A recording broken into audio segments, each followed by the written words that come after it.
Ouais, je sors d'un rendez-vous à chaud.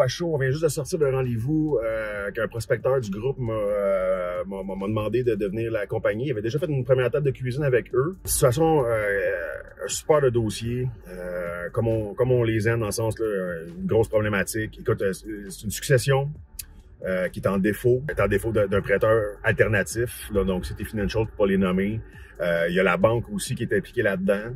Là, il a reçu une mise en demeure de la banque, donc il va recevoir un préavis d'exercice de sa banque aussi dans les prochains jours. Donc, son père est décédé, donc c'est la succession qui est en défaut. Le fils a hérité, le fils n'a pas de contrôle de tous les comptes et tout parce que la succession n'est pas réglée, c'est problématique, etc. Donc, une situation difficile, OK? On vient de rentrer à l'intérieur de la maison. La maison est un fouillis total, des boîtes partout, des rénaux à moitié achevés dans toutes les pièces de la maison. Il y a des rénaux qui sont pas terminés. Donc, la maison est vraiment pas optimale. Il y a beaucoup d'émotions dans l'air, donc madame veut absolument rester là, fiston veut absolument rester là. Beaucoup de fierté. Je vais aller où? Ça fait 20 ans qu'on est ici, ça fait 20 ans qu'on paye, qu'on accumule la richesse, c'est tout notre patrimoine. On n'est pas une famille fortunée. On vient de Montréal, pour nous déménager sur la Rive-Nord, c'était une méga promotion, c'était une fierté, etc. Fait qu'il y a beaucoup d'honneur, beaucoup de difficultés à lâcher prise pour la propriété qui est tout à fait normale.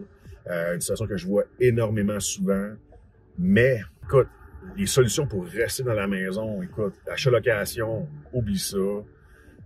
Les personnes n'ont pas d'emploi, ils n'ont pas de revenus. La maison est tellement en mauvais état que je veux pas faire une achat-location sur 2 ou 3 ans dans une maison dans cet état-là. Fait que cette solution-là est pas bonne pour ce dossier-là.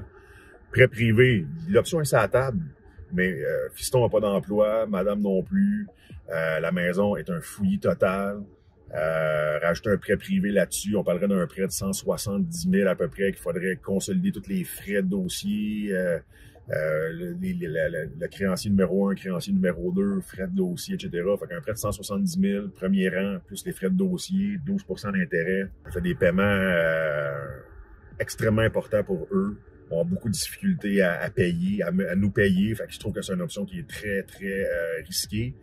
Puis, il n'y a pas de plan de sortie. Le plan de sortie, c'est soit de se refinancer, mais aucune historique de crédit. Pas qu'il y ait un mauvais crédit, mais aucune historique de crédit, aucun emprunt à son nom, une carte de crédit Canadian Tire ouverte depuis 10 ans avec très, très peu de crédits utilisés. Donc, c'est pas qu'il y a un mauvais crédit, il y a juste un crédit inexistant. Fait que c'est pas super non plus au niveau des banques.